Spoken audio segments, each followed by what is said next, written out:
வணக்கம் சுட்டீஸ், எப்படி இருக்கீங்க? இன்னைக்கு நாம எல்லோரும் சேர்ந்து ஒரு ரொம்ப ரொம்ப அற்புதமான சுவாரஸ்யமான கதையை கேட்க போறோம். ஆமா, இது நம்ம எல்லாருக்கும் பிடிச்ச கங்கை நதியை பற்றிய ஒரு சிறப்பான கதை. அதுவும் எங்க நடக்குது தெரியுமா? ரொம்ப ரொம்ப பழமையான புனிதமான நகரமான காசில நடந்த கதை. இந்த கதையை நமக்கு சொன்னவர் திரு விஸ்வபூஷன் மிஸ்ரா அவர்கள். அவர் யாருன்னு தெரியுமா? காசியில இருக்கிற மிகப்பெரிய சிவன் கோயில், ஸ்ரீ காசி விஸ்வநாதர் கோயில், அதோட தலைமை நிர்வாக அதிகாரி. அவ்வளோ பெரிய பொறுப்புல இருக்கிறவர் சொன்ன கதை இது. ம், நாம இன்னைக்கு கேட்க போற விஷயங்கள் அவர் ஒரு நிகழ்ச்சியில பேசின உரையிலிருந்து உங்களுக்காகவே எடுத்தது. சரி. நம்மளோட நோக்கம் என்னன்னா, கங்கை நதி மத்த இடங்கள்ல பாயற மாதிரி இல்லாம காசில மட்டும் ஏன் வித்தியாசமா, அதாவது தெற்கு பக்கம் போகாம வடக்கு நோக்கி பாயுது. ஆமா, அது ஒரு முக்கியமான கேள்வி. அது மட்டும் இல்ல, அங்க கங்கை நதி சில முக்கியமான வாக்குறுதிகளை, அதாவது ப்ராமிசஸ் கொடுத்திருக்கான். அது என்னென்ன வாக்குறுதிகள், யாருக்கு கொடுத்தாங்கன்னு நாம தெரிஞ்சுக்க போறோம். இது கிட்டத்தட்ட காசி நகரத்தோடவும் கங்கை நதியோடவும் ஒரு குட்டி ரகசியத்தை நம்ம கண்டுபிடிக்கிற மாதிரி. ஆமா, தயாரா இருக்கீங்களா சுட்டீஸ்? நீங்க சொன்னது ரொம்ப சரி. காசி, அதாவது வாரணாசி, நம்ம நாட்டுல இருக்கிற பழமையான நகரங்கள்ல ரொம்ப முக்கியமானது, ரொம்ப புனிதமானது. அங்க பாயிற கங்கை நதிக்கு ஒரு தனிச்சிறப்பு இருக்கு. நிச்சயமா. திரு மிஸ்ரா அவர்கள் பகிர்ந்துகிட்ட இந்த கதை ஒரு பாரம்பரிய கதை, ஒரு புராண கதைன்னு சொல்லலாம். ஆனா இது வெறும் கதை மட்டும் இல்ல, இதுல சில ஆச்சரியமான, நாம யோசிக்க வேண்டிய விஷயங்களும் அடங்கி இருக்கு. உண்மைதான். இது வெறும் நதிய பத்தின கதை இல்ல, ஒரு நகரத்தோட ஆன்மாவை பத்தின கதைன்னு கூட சொல்லலாம். அடடா, கேட்கவே இவ்வளவு ஆர்வமா இருக்கு. அப்போ கதைக்குள்ள போலாமா? போலாமே. சரி, முதல்ல கங்கை நதி எப்படி பூமிக்கு வந்துச்சுன்னு உங்களுக்கு ஞாபகம் இருக்கா? ஒரு சின்னதா சொல்லுங்களேன். கண்டிப்பா. ரொம்ப காலத்துக்கு முன்னாடி பகீரதன்னு ஒரு அரசர் இருந்தார். ம். அவரோட முன்னோர்கள் செய்த சில தவறுகளால அவங்களுக்கு மோக்ஷம், அதாவது விடுதலை கிடைக்காம தவிச்சிட்டு இருந்தாங்க. ஓ, அப்படியா? அவங்களோட ஆன்மா சாந்தி அடையணும்னா தேவலோகத்துல பாஞ்சிக்கிட்டு இருந்த கங்கை நதி பூமிக்கு வந்தா மட்டும்தான் முடியும்னு பகீரதன் நினைச்சார். அதுக்காக அவர் பல வருஷங்கள் மிக கடுமையா தவம் செஞ்சார். ஓ, அவ்ளோ கஷ்டப்பட்டு தவம் செஞ்சாரா? அப்புறம் என்ன ஆச்சு? பகீரதனுடைய இடைவிடாத தவத்தை பார்த்து மனமிறங்கிய கங்காதேவி பூமிக்கு வர சம்மதிச்சாங்க. ஆனா ஒரு பிரச்சனை. கங்கையோட வேகம் பிரம்மாண்டமானது, கட்டுக்கடங்காத சக்தி கொண்டது. வேகமா வந்தா என்ன ஆகும்? அவங்க அதே வேகத்தோட பூமிக்கு இறங்கினா பூமி அதை தாங்காது, உடைஞ்சிரும்னு பிரம்மதேவர் சொன்னார். அதனால பகீரதன் மறுபடியும் சிவபெருமான நோக்கி தவம் செஞ்சார். மறுபடியும் தவமா? ஆமா, சிவபெருமான் மனம் இறங்கி ஆகாயத்திலிருந்து அதிவேகமா இறங்கி வந்த கங்கைய தன்னோட அடர்ந்த நீண்ட சடைமுடில தாங்கிக்கிட்டார். அடேங்கப்பா, சடையிலையா? ஆமா, அப்படி தாங்குனதால கங்கையோட வேகம் குறைஞ்சு அவங்க ரொம்ப அமைதியா மெதுவா பூமியில பாய ஆரம்பிச்சாங்க. அப்படிதான் கங்கை இமயமலையிலிருந்து பூமிக்கு வந்தாங்க. வாவ், சிவபெருமானே உதவி செஞ்சிருக்காரு. அப்ப இமயமலையிலிருந்து கிளம்பின கங்கை நேரா காசிக்கு வந்துட்டாங்களா? இல்ல, கங்கை இமயமலையிலிருந்து வேகமா தன்னோட பயணத்தை தொடங்குனாங்க. வழியில பல இடங்களை கடந்து பிரயாக்ராஜ், இப்போ அலகாபாத்னு சொல்றமே, அந்த இடமா? அதேதான், அந்த இடத்துக்கு வந்தாங்க. அந்த இடம் ரொம்ப விசேஷமானது. என்ன விசேஷம்? அங்க கங்கை நதியோட யமுனை நதியும் பூமிக்கு அடியில ஓடுறதா நம்பப்படுற சரஸ்வதி நதியும் ஒன்னா கலந்தாங்க. 3 நதிகளா? ஆமா, இப்படி 3 நதிகள் ஒன்னா சேர்ற இந்த புனிதமான இடத்த திரிவேணி சங்கமம்னு சொல்லுவாங்க. 3 பெரிய ஆறுகள் ஒன்னா சேருதா? அப்போ கங்கை இன்னும் பெரிய நதியா மாறி இருப்பாங்களே. ஆமா, 3 நதிகளோட சக்தியும் ஒன்னா சேர்ந்ததால கங்கை இன்னும் பல மடங்கு பெரிய, கட்டுக்கடங்காத சக்தி வாய்ந்த நதியா மாறினாங்க. அதோட வேகம் பல மடங்கு அதிகமாச்சு. ம். திரு மிஸ்ரா அவரோட உரையில குறிப்பிடுற மாதிரி அந்த சமயத்துல கங்கா பாய்ந்து வந்த வழியில இருந்த பெரிய நிலப்பரப்புகள், அடர்ந்த காடுகள், ஏன் சில கிராமங்கள், நகரங்கள் கூட அந்த நதியோட வேகத்துக்கு ஈடு கொடுக்க முடியாம அதுக்குள்ள மூழ்கி போச்சாம். ஐயோ. அவ்வளோ பெரிய பிரவாகமா ஒரு ராட்சச அலை மாதிரி உருண்டு வந்தாங்க கங்கை. அப்படிப்பட்ட அளவிட முடியாத சக்தியோட கடைசியா காசி நகரத்தை நெருங்கினாங்க.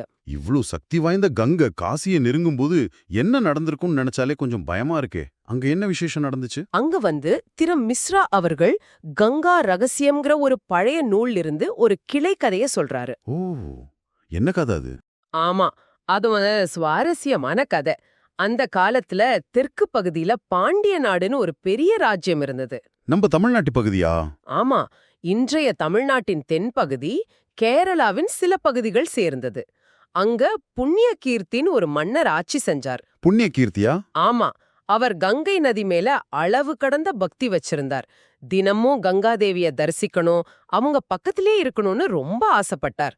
அதுக்காக கங்கைய நினைச்சு தவம் இருந்தார். ஓ, ராஜாவுக்கே கங்கை மேல அவ்வளோ பக்தியா? கங்கை என்ன சொன்னாங்க அப்போ? கங்காதேவி அந்த மன்னரோட பக்திக்கு இறங்கி அவர் முன்னாடி தோன்றி, மன்னா, உன்னோட பக்தி என்னை கவர்ந்தது. நீ தினமும் என்னை பார்க்கணும்னு ஆசைப்பட்டா நீ என்னோட உண்மையான வீட்டுக்கு வந்து என்னோட வசிக்கணும் அப்படின்னு சொன்னாங்க. உண்மையான வீடா? ராஜாவுக்கு குழப்பமா இருந்திருக்குமே. ஆமா, அவர் கேட்டார், தாயே கங்காதேவி, உங்க வீடு எங்க இருக்கு? நீங்க உருவாகிற இடமான கங்கோத்ரிலையா, இல்ல கோமுக்லையா, இல்ல நீங்க கடல்ல கலக்கிற இடமான கங்கா சாகர்லையா அப்படின்னு கேட்டார். ஆமா, எனக்கும் அதே சந்தேகம்தான் வருது. கங்கையோட உண்மையான வீடு எங்க இருக்கு? அதுக்கு கங்கை சிரிச்சுக்கிட்டே சொன்னாங்களாம், இல்ல மன்னா, நீ சொன்ன இடங்களெல்லாம் நான் பயணம் செய்யற வழிகள்தான். என் உண்மையான இருப்பிடம், என் நிஜமான வீடு வேற ஒரு ரகசியமான இடத்துல இருக்கு. ரகசியமான இடமா? அந்த ரகசியத்தை நான் இப்போ உனக்கு சொல்றேன். உன் மூலமா இந்த உலகத்துக்கே அந்த ரகசியம் தெரிய வரும் அப்படின்னு சொன்னாங்க. சொல்லுங்க சொல்லுங்க, எங்க அது? அந்த ரகசிய வீடு தான் காசி. ஓ, காசி தான் கங்கையோட உண்மையான வீடா? சூப்பர். அப்போ அந்த வீட்டுக்கு கங்கை எப்படி போனாங்க? வேகமா போனாங்களே, அங்க என்ன நடந்துச்சு? கங்கை மிக வேகமா பிரவாகமா காசி நகரத்தை நோக்கி வந்தாங்க. ஆனா காசி நகரம் ஏற்கனவே ரொம்ப பழமையான புனிதமான ஒரு நகரம். அப்படியா? கங்கை வர்றதுக்கு பல காலத்துக்கு முன்னாடியே அது ஒரு முக்கியமான இடமா இருந்தது. அப்போ அதுக்கு பேரு ஆனந்த கானனம். ஆனந்த கானனமா? அப்படின்னா? அதாவது மகிழ்ச்சியான காடுன்னு அர்த்தம். இந்த நகரத்தை மகாவிஷ்ணுவே சிவபெருமானுக்கு கொடுத்ததா ஒரு புராண கதை இருக்கு. ஓஹோ. முக்கியமா கங்கை நதி காஷிக்கு வர்றதுக்கு முன்னாடியே இன்னைக்கு நாம பாக்குற மணிகர்ணிகா படித்துறை இருக்கிற இடத்துல மணிகர்ணிகா குண்டம் அப்படின்னு ஒரு புனித நீரூற்றும் ஞானவாபிங்கிற ஒரு புனித கிணறும் அங்க இருந்ததா திரு மிஸ்ரா குறிப்பிடுறார். கங்கை வரதுக்கு முன்னாடியேவா? ஆமா. அந்த நகரத்தை அப்போ சிவபெருமான், அதாவது விஸ்வநாதர் காவல் காத்துக்கிட்டு இருந்தார். அப்போ அவ்வளவு சக்தி வாய்ந்த கங்கை வேகமா காஷியோட கரைகளை வந்து மோதுனப்போ அங்க நேரடியா சிவபெருமானே இருந்திருக்காரு. அவர் என்ன செஞ்சாரு? அங்கதான் ஒரு அதிசயம் நடந்துச்சு. அவ்வளோ வேகமா யாராலும் தடுக்க முடியாதுன்னு நினைச்ச கங்கையோட பிரவாகத்தை சிவபெருமான் தன்னோட சக்தியால தடுத்து நிறுத்திட்டாரா? நிறுத்தி அதோட போக்கையே மாத்தி வடக்கு திசை நோக்கி திருப்பி விட்டார். என்னது, வடக்கு பக்கமாவா?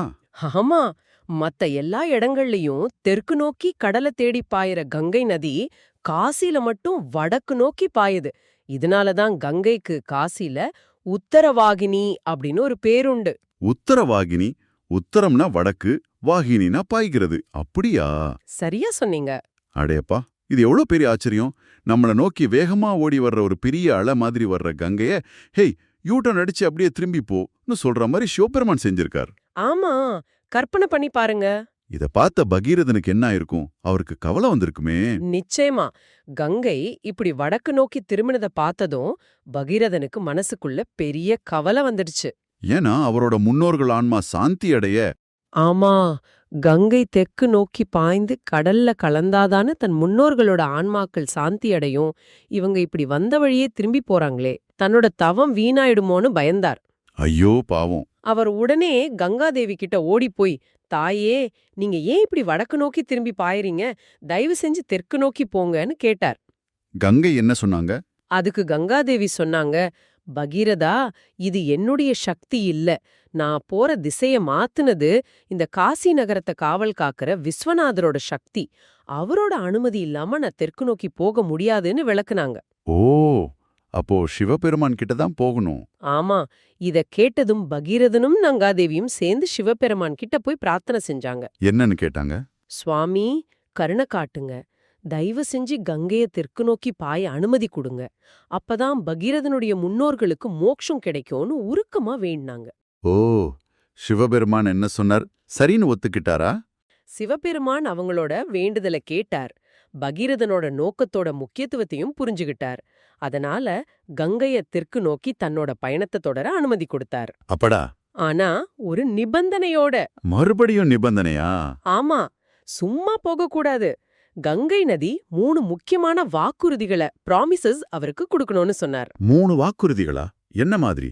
எங்க அப்பா அம்மா கடைக்கு அனுப்பின சாக்லேட் வாங்கி தரேன், ஆனா சத்தம் போடாம வரணும்னு சொல்லுவாங்களே, அது மாதிரியா? ஆமா, கிட்டத்தட்ட அது மாதிரி தான். உங்க அப்பா அம்மா உங்களை விளையாட அனுப்புறதுக்கு முன்னாடி சீக்கிரமா வீட்டுக்கு வந்துருவேன், சண்டை போடாம விளையாடுவேன், ஹோம்வொர்க் முடிச்சுட்டு தான் போவேன்னு சத்தியம் வாங்கிப்பாங்க இல்லையா? ஆமா ஆமா.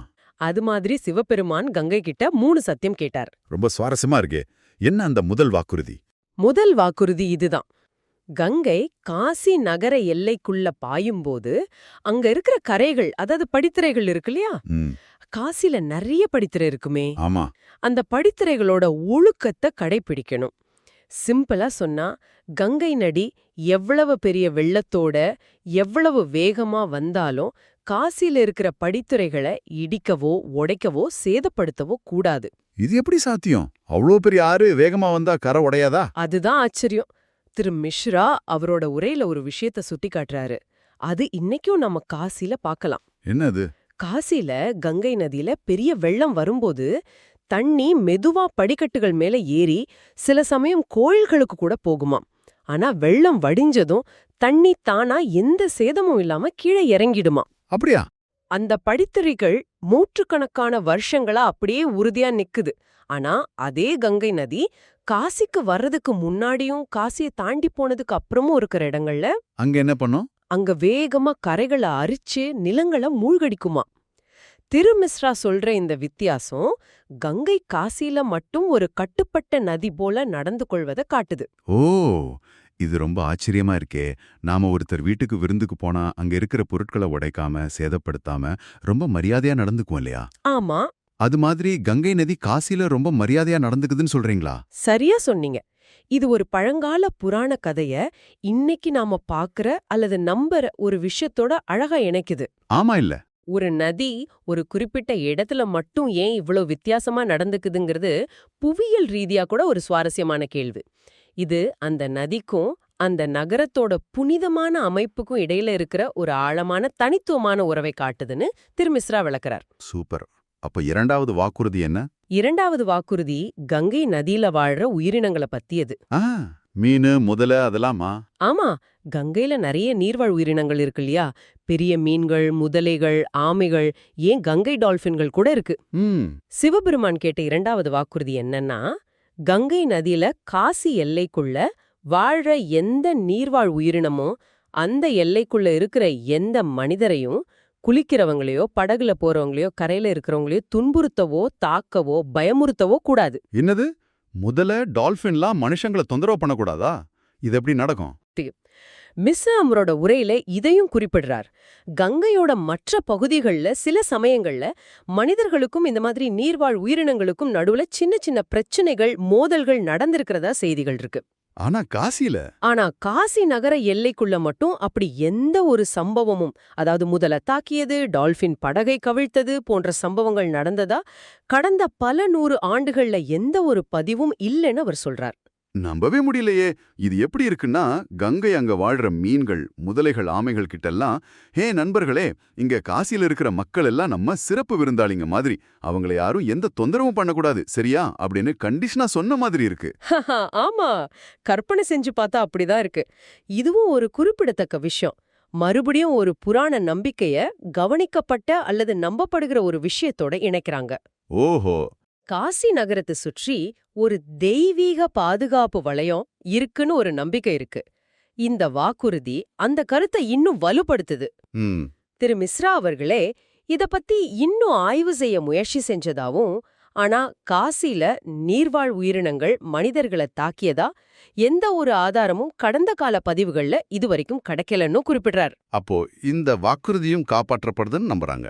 ஆமா, இதிலிருந்து அந்த இரண்டாவது வாக்குறுதியும் இன்னைக்கு வரைக்கும் காப்பாற்றப்படுதுன்னு மக்கள் நம்புறாங்க. ரொம்ப ஆச்சரியமா இருக்கு. முதல் 2 வாக்குறுதிகளே இவ்ளோ சூப்பரா இருக்கே. அப்போ 3வது வாக்குறுதி என்னவா இருக்கும்? அது இதை விட முக்கியமானதா? ஆமா, 3வது வாக்குறுதி ரொம்ப ரொம்ப முக்கியமானது, அடிப்படையானது. சொல்லுங்க. சிவபெருமான் காசி நகரத்துக்கு ஏற்கனவே ஒரு பெரிய வரம் கொடுத்திருந்தாரு. அது என்னன்னா, காசி மோட்ச தாயினி நகரம். மோட்ச தாயினியா? அப்படின்னா? அதாவது யார் ஒருவர் காசில வாழ்ந்து அங்கே தன்னோட கடைசி காலத்துல இறக்குறாங்களோ அவங்களுக்கு மறுபிறவி இல்லாத நிலை, அதாவது மோட்சம் கிடைக்கும்னு ஒரு வரம். இது காசியோட பெரிய சிறப்பு. ஓ, காசில இருந்தாலே மோட்சமா? அப்ப கங்கை எதுக்கு இங்க? அங்கதான் விஷயம் இருக்கு. கங்கை நதியும் மோக்ஷதாயினி தான். கங்கைமா? ஆமா, கங்கையில ஒரு முறை மூழ்கி எழுந்தாலே நம்ம பாவங்கள் எல்லாம் போகும், மோட்சம் கிடைக்கும்னு ஒரு ஆழமான நம்பிக்கை இருக்கு. பகீரதன் எதுக்காக கங்கையை பூமிக்கு கொண்டு வந்தார்? அவரோட முன்னோர்களுக்கு மோட்சம் கொடுக்க தானே. ஆமா ஆமா. ஆக காசியும் மோட்சம் கொடுக்குது, கங்கையும் மோட்சம் கொடுக்குது. அப்ப சிவபெருமான் என்ன கேட்டார்? ரெண்டுமே மோட்சம் கொடுக்குதே. சிவபெருமான் கேட்ட மூன்றாவது வாக்குறுதி இதுதான். கங்கை நதி காசில வெறும் நீரோட்டமா ஒரு ஆறா மட்டும் பாயாம, அப்புறம் எப்படி பாயணும்? ஒரு தேவி வடிவத்துல, அதாவது ஒரு பெண் தெய்வத்தோட அம்சமா, உயிருள்ள ஒரு தெய்வீக சக்தியா நிரந்தரமா காசியிலேயே தங்கி அங்கேயே வசிக்கணும்னு கேட்டார். கங்கை நதியே காசியில நிரந்தரமா தங்க சொல்லித்தாரா? ஒரு தேவி மாதிரி. ஆமா. திரு மிஸ்ரா அவர்கள் இதை எப்படி விளக்குறார்னா, முதல் 2 வாக்குறுதிகள், அதாவது படித்துறைவுல சேதப்படுத்தாம இருக்கிறது, நீர்வாழ் உயிரினங்கள் மனிதர்களை தொந்தரவு செய்யாம இருக்கிறது, இது ரெண்டும் கிட்டத்தட்ட நம்ம கண் முன்னாடியே நடக்கிறதாவோ அல்லது நடந்துகிட்டு வர்றதாவோ நம்பப்படுது. ஆமா. அதனால இந்த 3வது வாக்குறுதியும் நிச்சயமா உண்மையாதான் இருக்குன்னு ஆழமா நம்பப்படுது. அப்படின்னா என்ன அர்த்தம்? அப்படின்னா என்ன அர்த்தம்? கங்கை காசில வெறும் தண்ணீரா மட்டும் ஓடல, அவங்க ஒரு தெய்வீக அன்னையா, ஒரு தேவியா அங்கேயே நிரந்தரமா வாசம் செய்றாங்கன்னு அர்த்தம். அடடா. இதுதான் கங்கை நதி புண்ணியகீர்த்தி ராஜா கிட்ட சொன்னாங்களே, என் உண்மையான வீடு காசின்னு, அந்த கருத்தை இது உறுதிப்படுத்துது. காசி வெறும் நகரம் இல்ல, அது கங்காதேவியின் நிரந்தர இல்லம். வாவ். அப்போ காசிக்கும் கங்கைக்கும் இவ்வளவு பெரிய தொடர்பு இருக்கா? இந்த கதையிலிருந்து நமக்கு என்ன புரியுது? காசி ஏன் கங்கைக்கு ரொம்ப ஸ்பெஷல், அதே மாதிரி கங்கை ஏன் காசிக்கு ரொம்ப ஸ்பெஷல்னு இப்போ நல்லா புரியுது. ஆமா. அவங்க 2 பேருக்கும் நடுவுல சிவபெருமான் முன்னிலையில ஒரு ஸ்பெஷல் அக்ரிமெண்ட், ஒரு தெய்வீக ஒப்பந்தம் போடப்பட்டிருக்கு. சரியா சொன்னீங்க. அதனாலதான் திரு மிஸ்ரா அவர்கள் என்ன சொல்றாருன்னா, நாம கங்கைய கொண்டாடுற எந்த ஒரு விழாவா இருந்தாலும் சரி, அது கங்கை ஆர்த்தியா இருக்கலாம், பூஜைகளா இருக்கலாம், ஏன் இசை நிகழ்ச்சிகளா கூட இருக்கலாம், அதெல்லாம் எங்க நடக்கணும்? அதெல்லாம் கங்கையோட வீட்ல, அதாவது காசில நடக்கிறது தான் ரொம்ப பொருத்தமானது, அர்த்தம் உள்ளதுன்னு அவர் நம்புறார். இந்த கதை ரொம்ப அழகா நாம பாக்குற கங்கை நதிலையும் காசி நகரத்தோட புனித தன்மையையும் அங்க இருக்கிற தெய்வீக நம்பிக்கையையும் ஒன்னா இணைக்குது. நிச்சயமா. கங்கை ஏன் காசில வடக்கு நோக்கி பாயுது, உத்தரவாகினி? அங்க இருக்கிற படித்துறைகள் ஏன் இவ்வளவு சேதம் இல்லாம உறுதியா இருக்கு? அங்க ஏன் மீன் முதல்ல எல்லாம் தொந்தரவு பண்றதில்லன்னு சொல்றாங்க? ஆமா, இது எல்லாத்துக்கும் காரணம் சிவபெருமானுக்கும் கங்கைக்கும் நடுவுல நடந்த இந்த தெய்வீக ஒப்பந்தம்தான் அப்படின்னு இந்த கதை நமக்கு விளக்குது. இது மக்கள் பாக்குற நம்புற விஷயங்களுக்கு பின்னாடி இருக்கிற ஏன்ங்கிற கேள்விக்கு பாரம்பரியமா சொல்லப்பட்டு வர்ற ஒரு அழகான பதில். முதல் வாக்குறுதி, காசியின் படித்துறைகளை ஒருபோதும் சேதப்படுத்த மாட்டேன். 2வது வாக்குறுதி, காசி எல்லைக்குள்ள எந்த மனிதரையும் என் நீரில் வாழும் உயிரினங்கள் துன்புறுத்தாது. 3வது வாக்குறுதி, நான் வெறும் நதியாக அல்ல, தேவி வடிவத்தில் காசியில் நிரந்தரமாக வசிப்பேன். இந்த 3 வாக்குறுதிகள் தான் காசி கங்கை உறவின் அச்சாணின்னு திரு மிஸ்ரா சொல்றார். ஆமா. திரு விஸ்வபூஷன் மிஸ்ரா அவர்கள் பகிர்ந்துகிட்ட கங்கா ரகசியத்திலிருந்து இந்த அற்புதமான கதையை நாம இன்னைக்கு கேட்டோம். புண்ணியகீர்த்தி ராஜா பத்தியும் தெரிஞ்சுக்கிட்டோம். கங்கை எப்படி தன் உண்மையான வீடான காசிக்கு வந்தாங்க, ஏன் அங்க மட்டும் வடக்கு நோக்கி பாயறாங்க, அப்புறம் அந்த 3 சூப்பரான வாக்குறுதிகள். ஆமா, படித்துறைகளை காப்பாத்துறது, மனிதர்களை நீர்வாழ் உயிரினங்களுக்கிட்ட இருந்து காப்பாத்துறது, அப்புறம் தேவியா காசிலேயே தங்குறது, இதையெல்லாம் பத்தி நாம விவரமா தெரிஞ்சுக்கிட்டோம். இது பழங்கால புராண கதைகள், பூகோளம், ஜியோகிராஃபி, மக்களின் நம்பிக்கை, ஏன் சுற்றுச்சூழலோடு தொடர்புடைய விஷயங்கள்னு பலதையும் அழகா ஒன்னா இணைக்குது. ஆமா.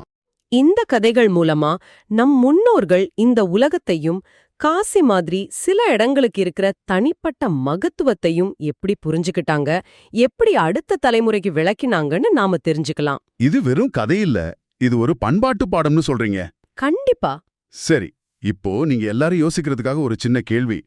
திரு மிஸ்ரா அவர்கள் சொன்னார் இல்லையா, கங்கை காசிக்கு வர்றதுக்கு முன்னாடியே சிவபெருமான் அந்த நகரத்தை காத்துக்கிட்டு இருந்தான்னு, மணிகர்ணிகா குண்டம், யானவாபி கிணறு மாதிரி புனிதமான இடங்கள் அப்பவே அங்க இருந்துச்சுன்னு சொன்னார்.